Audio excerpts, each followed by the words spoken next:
고장 투자의 길을 만드는 부의 법칙. 5장 1부. 왜 다들 강남에 못 살아서 안달일까? 왜 사람들은 강남에 그렇게 집착할까? 왜 비슷한 평수의 아파트라도 주소 한 줄이 바뀌는 순간 가격이 몇 억씩 차이 날까? 그 차이는 정말 학군과 교통 때문일까? 아니면 우리 마음속 깊은 곳에 숨겨진 어떤 욕망 때문일까? 부의 인문학 5장 1부는 바로 이 질문에서 출발한다. 돈의 문제가 아니라 인간의 본능을 파고든다. 우리는 흔히 강남 집값을 수요와 공급으로 설명한다. 좋은 학군, 편리한 교통, 직장과의 접근성. 모두 맞는 말이다. 하지만 그것만으로는 설명이 부족하다. 왜냐하면 사람들은 단순히 편리함을 사는 것이 아니라 상징을 사기 때문이다. 강남이라는 단어는 이미 하나의 브랜드다. 그 안에는 성공 능력부 그리고 인정이라는 이미지가 더 씌워져 있다. 사람들은 집을 사면서 동시에 자신의 위치를 산다. 어디에 사는지가 곧 내가 누구인지를 말해주는 사회. 그래서 주소는 단순한 거주지가 아니라 명함이 된다. 인간은 본능적으로 과시한다. 비싼 차를 타고 명품을 들고 더 좋은 동네에 살고 싶어 한다. 그 이유는 단순하다. 존재감을 확인하고 싶기 때문이다. 나는 이 정도 되는 사람이라고 세상에 말하고 싶기 때문이다. 우리는 생각보다 타인의 시선을 많이 의식한다. 그리고 그 시선 속에서 안도감을 얻는다. 강남 아파트는 그래서 주거 공간을 넘어선다. 그것은 신분 상승의 상징이 되고 성공의 증거가 된다. 누군가는 강남에 입성하는 순간 인생이 달라졌다고 느낀다. 실제로 삶의 질이 조금 나아질 수도 있다. 하지만 더 큰 변화는 마음에서 일어난다. 나는 성공했다는 확신. 나는 뒤처지지 않았다는 안도. 여기서 중요한 개념이 등장한다. 바로 상대적 빈곤감이다. 절대적으로 가난하지 않아도 남보다 뒤처졌다고 느끼면 사람은 불행해진다. 연봉이 올라도 친구보다 적으면 만족하지 못한다. 서울에 집이 있어도 강남이 아니면 아쉽다. 이 감정이 강남 아파트 값을 밀어올린다. 사람들은 실제 생활 수준보다 비교해서 오는 감정에 더 크게 반응한다. 주변에서 누군가 강남에 집을 샀다는 소식이 들리면 마음이 흔들린다. 나도 해야 하지 않을까? 지금 사지 않으면 영원히 못 사는 것 아닐까? 이 불안이 매수를 부추긴다. 그 불안이 모이면 가격은 더 오른다. 결국 강남 집값의 상당 부분은 욕망의 가격이다. 학군 프리미엄, 교통 프리미엄 위에 얹혀진 인정 프리미엄. 사람들이 몰리면 몰릴수록 그 상징성은 더 강해진다. 상징이 강해질수록 가격은 더 쉽게 떨어지지 않는다. 왜냐하면 사람들은 단순한 숫자가 아니라 자존심을 지키고 있기 때문이다. 이 현상은 강남에만 국한되지 않는다. 어느 도시든 가장 비싼 동네는 존재한다. 그리고 그 동네는 항상 부자들만의 공간으로 인식된다. 문제는 그 공간이 실제 가치 이상으로 과열될 때다. 모두가 같은 상징을 쫓을 때 가격은 현실을 벗어난다. 부의 인문학은 말한다. 우리가 투자에서 이기려면 인간의 본능을 이해해야 한다. 사람들이 왜 몰리는지, 왜 비싸도 사는지 그 심리를 읽어야 한다. 그래야 거품을 구별할 수 있다. 그래야 휩쓸리지 않는다. 강남을 무조건 나쁘다고 말하는 것은 아니다. 좋은 입지, 좋은 인프라가 있는 것은 사실이다. 하지만 그것이 과도한 가격을 정당화하는지는 따로 생각해야 한다. 상대적 빈곤감에 휘둘려 빚을 내서까지 따라가야 하는지는 스스로 물어야 한다. 돈은 숫자이지만 가격은 심리다. 그리고 심리는 언제든 과열된다. 우리는 남과 비교하는 순간 이성을 잃는다. 그래서 투자자는 끊임없이 자신을 돌아봐야 한다. 이 선택이 정말 합리적인가? 아니면 단지 뒤처지기 싫어서인가? 강남에 못 살아서 안달이 나는 사회. 그 안에는 욕망과 불안과 비교가 뒤섞여 있다. 이 구조를 이해하는 순간 우리는 한 발 물러설 수 있다. 남들이 달릴 때 숨을 고를 수 있다. 그때 비로소 가격이 보이고 위험이 보인다. 결국 부자가 되려면 남의 시선이 아니라 자신의 기준을 가져야 한다고 생각한다. 강남이라는 이름보다 내 삶의 균형이 더 중요하다고 믿는다. 5장 2부 선진국과 이머징 마켓 중 어디에 투자해야 할까? 왜 어떤 나라는 시간이 지날수록 더 부자가 되고 어떤 나라는 제자리 걸음을 할까? 왜 어떤 시장은 위기 속에서도 다시 일어나고 어떤 시장은 한번 무너지면 오랫동안 회복하지 못할까? 우리는 선진국과 이머징 마켓 중 어디에 투자해야 할지 고민하지만 그 답은 단순한 성장률 숫자에 있지 않다. 부의 인문학 5장 2부는 국가의 운명을 가르는 진짜 기준을 이야기한다. 그 핵심에는 기술이 있다. 많은 사람들은 이머징 마켓이 더 빨리 성장한다고 믿는다. 인구가 많고 아직 개발되지 않았고 잠재력이 크기 때문이다. 반면 선진국은 이미 성장할 만큼 성장했고 둔화되었다고 생각한다. 겉으로 보면 그럴듯하다. 하지만 장기적인 부의 축적은 다른 논리로 움직인다. 한 나라가 지속적으로 부를 만들어내려면 단순한 노동력이나 자원이 아니라 지식과 기술이 필요하다. 기술은 생산성을 폭발적으로 끌어올린다. 같은 시간에 더 많은 가치를 만들게 한다. 그리고 그 격차는 시간이 지날수록 더 벌어진다. 선진국이 강한 이유는 단지 돈이 많아서가 아니다. 교육 시스템이 축적되어 있고 연구개발에 투자하며 실패를 감당할 자본이 있다. 지식이 쌓이고 기술이 진화하며 다시 새로운 산업을 만든다. 이 순환 구조가 영원한 성장의 기반이 된다. 기술은 복리처럼 작동한다. 한번 개발된 기술은 다른 기술을 낳는다. 인터넷이 생기자 플랫폼이 생겼고 플랫폼 위에서 또 다른 산업이 만들어졌다. 인공지능은 다시 모든 산업의 생산성을 재편하고 있다. 이 과정에서 가장 큰 이익을 얻는 곳은 기술의 중심에 있는 국가들이다. 이머징 마켓은 빠르게 성장할 수 있다. 그러나 그 성장은 외부 기술에 의존하는 경우가 많다. 선진국에서 개발된 기술을 도입해 생산성을 끌어올리는 방식이다. 초기에는 빠르지만 근본적인 혁신이 없으면 한계에 부딪힌다. 자체적인 기술 축적이 없으면 성장의 엔진이 꺼질 수 있다. 결국 장기 투자자는 질문을 바꿔야 한다.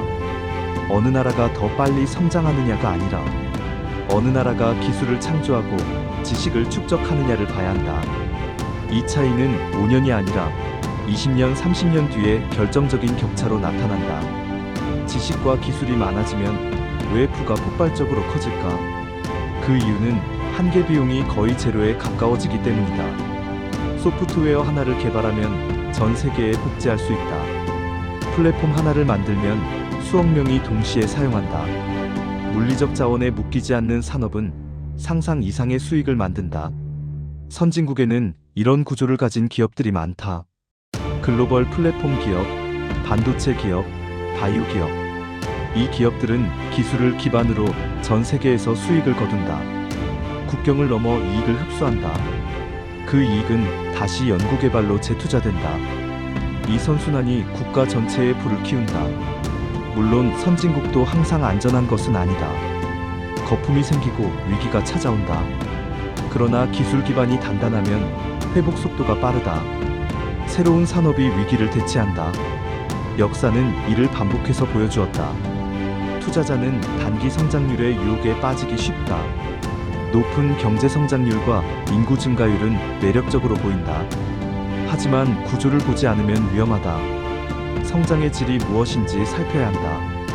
그 성장이 기술 혁신에서 비롯된 것인지 단순한 소비 확대인지 구별해야 한다. 결국 국가도 기업과 같다. 연구개발에 투자하고 인재를 키우고 실패를 허용하는 곳이 오래간다. 지식이 축적될수록 경쟁 우위는 더 강해진다. 한번 벌어진 기술 격차는 쉽게 좁혀지지 않는다. 그래서 장기적으로는 기술 선도국이 더 큰 부를 가져간다. 우리는 글로벌 투자 시대에 살고 있다. 굳이 한 나라에만 묶일 필요는 없다. 하지만 자산 배분의 중심에는 기술을 창조하는 시장을 두는 것이 합리적이다. 왜냐하면 부의 원천이 그곳에서 나오기 때문이다. 기술은 단순한 산업이 아니다. 그것은 생산성을 높이고 삶의 방식을 바꾸고 새로운 수요를 창출한다. 그리고 그 변화는 다시 기업의 이익으로 연결된다.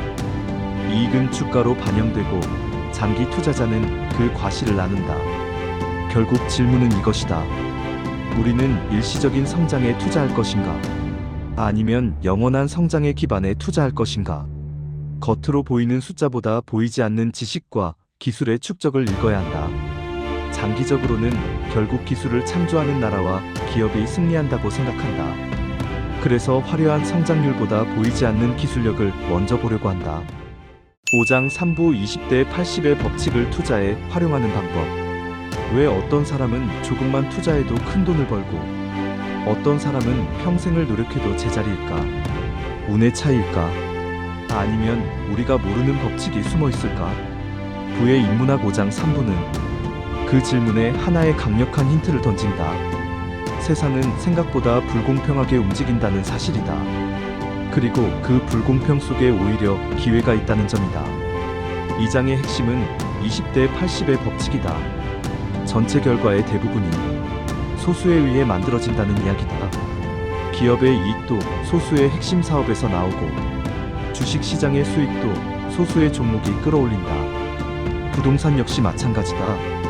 모든 지역이 오르는 것 같지만 실제로는 몇몇 핵심 입지에서 상승분의 대부분이 나온다. 세상은 평균이 아니라 집중으로 설명된다. 우리는 공평한 세상을 원한다. 노력한 만큼 보상받는 세상을 기대한다. 그러나 현실은 다르다. 상위 20%가 80%의 성과를 만든다. 그리고 그 구조는 쉽게 바뀌지 않는다. 저자는 이 냉정한 사실을 외면하지 말라고 말한다. 감정적으로 반발하기보다 그 구조를 이해하고 활용하라고 조언한다. 여기서 등장하는 개념이 파레토 최적이다. 누군가를 더 좋게 만들기 위해 다른 누군가를 반드시 나쁘게 만들어야 하는 상태다. 자원은 한정되어 있고 선택에는 항상 대가가 따른다. 모두가 동시에 더 나아질 수 있는 구간은 길지 않다. 그래서 투자자는 이상적인 평등보다 현실적인 선택을 고민해야 한다. 그렇다면 투자에서는 어떻게 적용해야 할까? 먼저 부동산을 보자.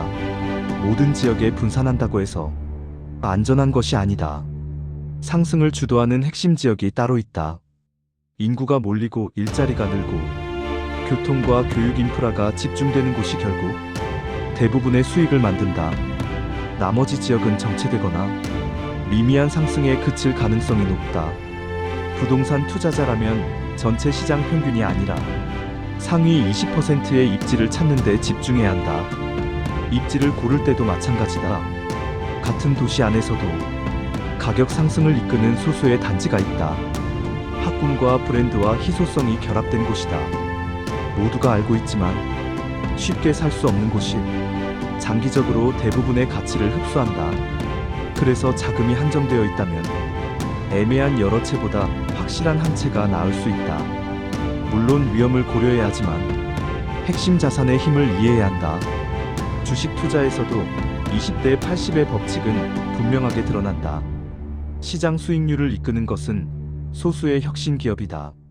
나머지 많은 기업은 평균 이하의 성과를 낸다. 그래서 단순히 종목 수를 늘리는 것이 답은 아니다. 중요한 것은 성장 동력과 경쟁 우위를 가진 기업을 선별하는 능력이다. 산업 구조를 바꾸는 기술을 가진 기업은 시장의 대부분의 과실을 가져간다. 하지만 여기서 오해하면 안 된다. 소수에 집중하라는 말이 무조건 몰빵하라는 뜻은 아니다. 핵심은 무작정 분산이 아니라 전략적 집중이다. 자신의 자산 규모와 위험 감내 수준을 고려해 상위 가능성이 높은 영역에 더 많은 비중을 두는 것이다. 시장 평균에 안주하면 평균 이상의 결과를 기대하기 어렵다. 저자는 또한 심리적인 장벽을 지적한다. 우리는 불균형을 불편해한다. 소수의 승자가 독식하는 구조를 인정하기 싫어한다. 그러나 그 구조를 인정하지 않으면 전략도 세울 수 없다. 세상이 20대 80으로 흘러간다는 사실을 받아들이는 순간 비로소 선택이 선명해진다. 모든 것을 조금씩 가지려 하기보다 가장 중요한 것에 힘을 싣게 된다. 투자의 본질은 자원의 배분이다. 시간과 돈과 에너지를 어디에 집중할 것인가의 문제다. 20대 80의 법칙은 우리에게 질문을 던진다. 당신의 자산 중 80%의 성과를 만들어줄 20%는 무엇인가? 당신은 그 20%에 충분히 투자하고 있는가? 아니면 안전하다는 이유로 힘을 분산시키고 있는가? 결국 이 장은 냉정하지만 현실적인 메시지를 준다. 세상은 균등하게 보상하지 않는다. 그러나 그 불균형을 이해하는 사람에게는 오히려 기회가 열린다. 핵심을 찾아 집중하라. 그리고 나머지는 과감히 정리하라. 그것이 부를 만드는 구조라는 것이다. 나는 이 장을 읽으며 평균에 머무는 투자를 하고 있지 않았는지 돌아보게 됐다. 이제는 조금 더 선명하게 선택하려 한다. 핵심에 집중하는 용기가 결국 차이를 만든다고 믿는다. 5장 사부 노벨상 수상자를 파산시킨 블랙스완은 무엇인가? 절대 질 수 없는 투자라고 들으면 어떤 기분이 드는가? 위험은 거의 없고 수익은 안정적이라는 말에 마음이 흔들리지 않는 사람은 드물다. 그런데 역사상 가장 똑똑한 사람들조차 그런 말에 속아 전 재산을 잃었다면 믿을 수 있을까? 부의 인문학 5장 사부는 바로 그 충격적인 이야기에서 출발한다.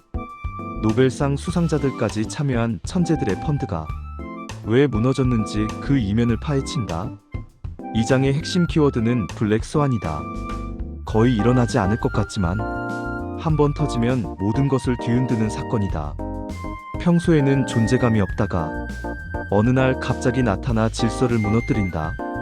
금융시장에서는 이런 사건이 반복되어 왔다. 대부분의 투자 모델은 과거 데이터를 기반으로 만들어진다.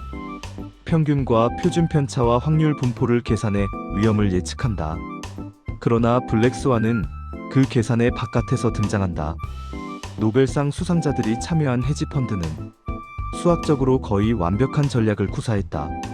시장의 작은 가격 차이를 이용해 무위험에 가까운 수익을 쌓아갔다. 매일 조금씩 벌어들이는 안정적인 수익은 투자자들의 신뢰를 얻기에 충분했다. 문제는 모두가 그 전략이 안전하다고 믿는 순간이었다.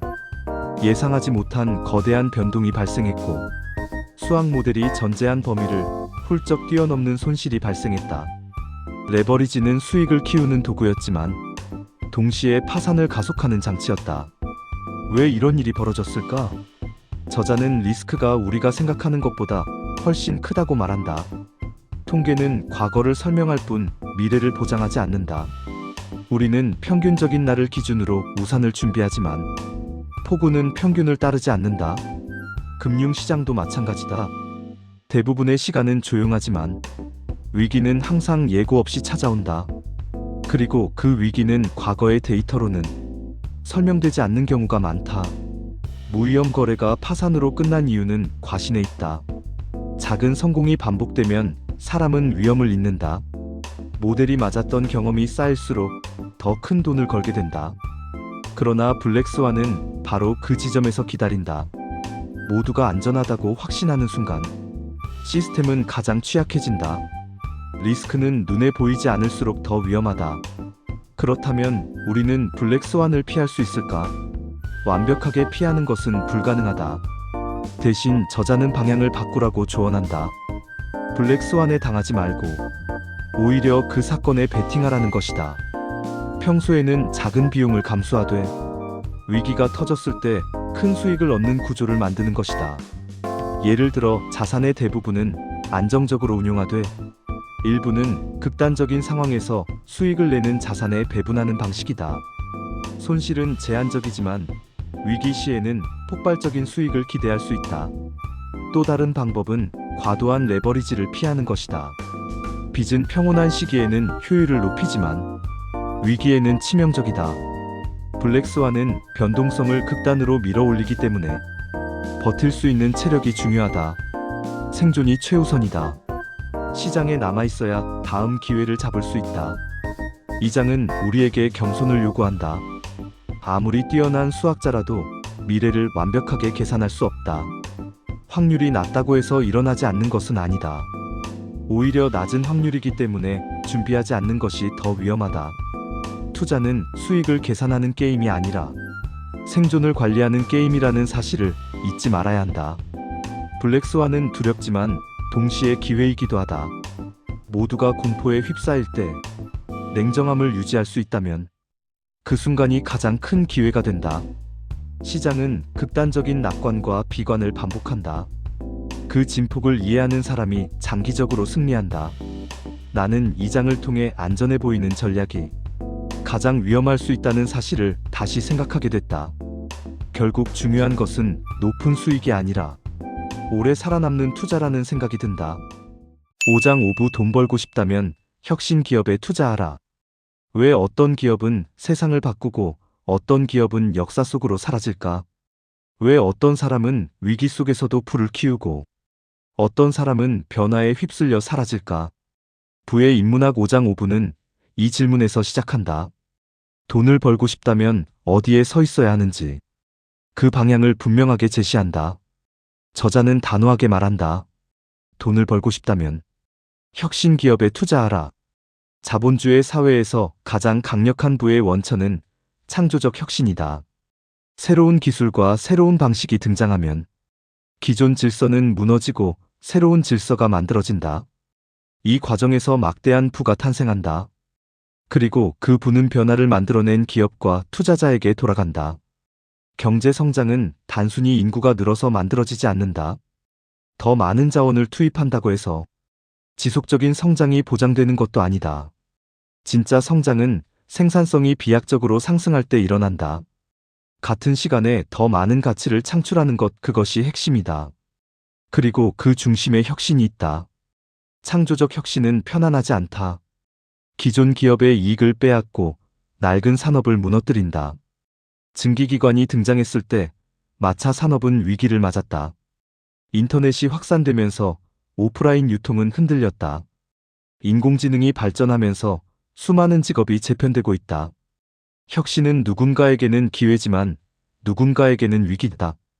그러나 전체 경제의 관점에서 보면 혁신은 성장을 이끈다. 여기서 흥미로운 비교가 등장한다. 자본주의의 몰락을 예언한 마르크스와 창조적 파괴를 강조한 슌페터다. 마르크스는 자본주의가 스스로 모순을 키워 결국 붕괴할 것이라 보았다. 자본이 집중되고 노동자는 소외되며 불평등이 심화된다고 주장했다. 그의 분석은 날카로웠고 지금도 많은 공감을 얻는다. 그러나 슌페터는 다른 관점을 제시했다. 그는 자본주의의 본질을 혁신에서 찾았다. 기업가는 끊임없이 새로운 것을 만들어내고 그 과정에서 기존 구조를 파괴한다. 이 창조적 파괴가 반복되면서 경제는 다시 성장한다. 자본주의는 스스로를 무너뜨리기보다 스스로를 갱신한다는 것이다. 두 사람의 가장 큰 차이점은 미래를 바라보는 시선이다. 마르크스는 자본주의의 모순에 주목했다. 슌페터는 자본주의의 역동성에 주목했다.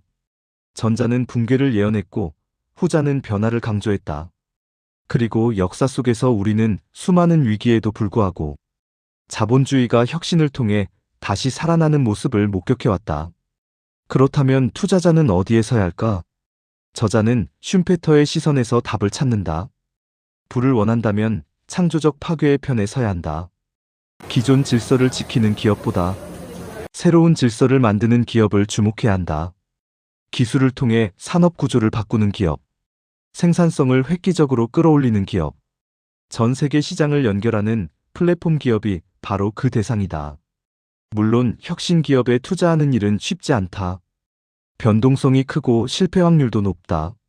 모든 스타트업이 성공하는 것은 아니다.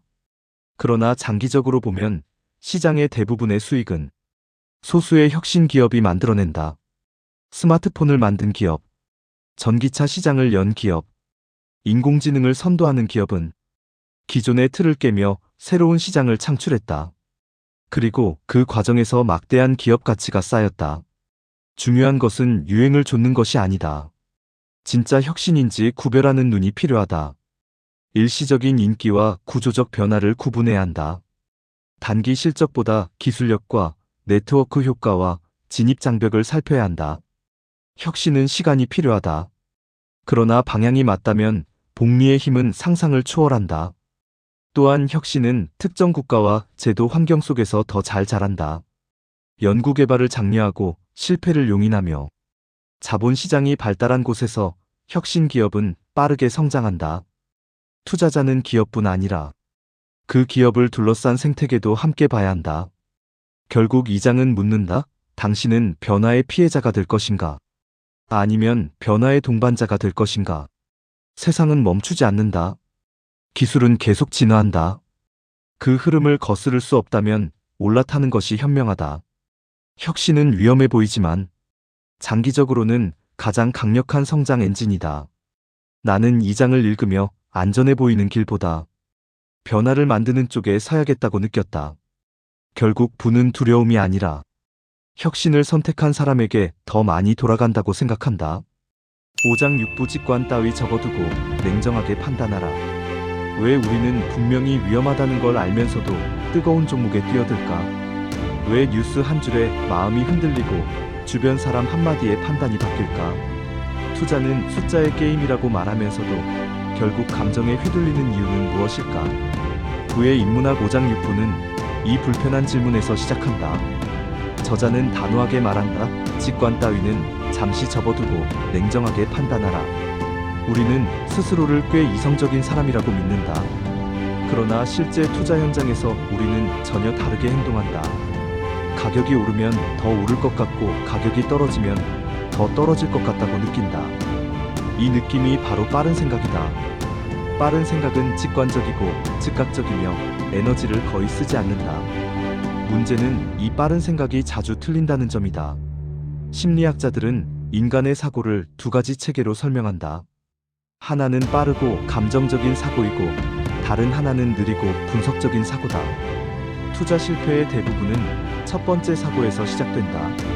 주가가 급등하면 놓칠까봐 불안해진다. 다른 사람이 돈을 벌었다는 이야기를 들으면 나만 뒤처진 것처럼 느껴진다. 이 감정이 판단을 대신한다. 이것이 투자자들이 흔히 빠지는 첫 번째 함정이다. 군중을 따라가는 편향이다. 사람은 무리 속에서 안정감을 느낀다. 많은 사람이 선택한 종목은 안전해 보인다. 그러나 시장에서 다수가 오른 경우는 생각보다 많지 않다. 이미 많은 사람이 산 종목은 이미 비싸다. 이미 많은 사람이 팔아버린 종목은 오히려 저평가되어 있을 가능성이 있다. 두 번째 함정은 확증 편향이다. 우리는 이미 내린 결론을 지지하는 정보만 찾는다. 어떤 기업을 좋게 보게 되면 그 기업의 장점만 모은다. 부정적인 뉴스는 과소평가하고 긍정적인 뉴스는 과대평가한다. 결국 우리는 객관적인 분석이 아니라 자기 합리화를 하고 있는 셈이다. 이 두 가지 편향은 계좌를 서서히 갉아먹는다. 그리고 손실이 발생하면 우리는 또 다른 감정에 휘둘린다. 손실을 인정하기 싫어서 버틴다. 본전 생각에 사로잡혀 합리적 판단을 미룬다. 이 모든 과정은 빠른 생각에서 비롯된다. 그렇다면 어떻게 해야 할까? 저자는 느리게 생각하라고 말한다. 이성의 힘을 빌려 판단하라는 뜻이다. 기업의 수익 구조를 분석하고 현금 흐름을 따져보고 경쟁 우위를 점검하라. 남들이 뭐라 하든 숫자와 구조를 보라. 결정하기 전에는 스스로에게 질문을 던져라. 내가 이 기업을 사는 이유는 무엇인가? 이 판단은 데이터에 근거한 것인가 아니면 분위기에 휩쓸린 것인가? 내가 틀렸을 가능성은 얼마나 되는가? 이 질문이 빠른 생각을 멈추게 한다. 투자자들은 성공할수록 더 겸손해진다. 자신의 직관이 언제든 틀릴 수 있다는 사실을 인정한다. 그래서 체크리스트를 만들고 기준을 세운다. 감정이 아니라 원칙에 따라 행동한다. 느린 생각은 피곤하다. 시간도 많이 든다. 그러나 그 과정이 결국 큰 실수를 막는다. 시장은 늘 우리를 시험한다. 조급함을 자극하고 공포를 흔들고 탐욕을 부추긴다. 이럴수록 한 발 물러서야 한다. 가격이 아니라 가치에 집중해야 한다. 분위기가 아니라 본질을 봐야 한다. 투자는 예측 게임이 아니라 확률 게임이다. 감정이 아니라 구조를 이해하는 사람에게 확률은 유리하게 기운다. 결국 부를 만드는 사람은 남들보다 더 똑똑한 사람이 아니라 더 차분한 사람일지도 모른다. 나는 이 장을 읽으며 투자에서 가장 먼저 이겨야 할 상대는 시장이 아니라 내 감정이라는 생각이 들었다. 그래서 앞으로는 직관보다 기준을 더 믿어보려고 한다.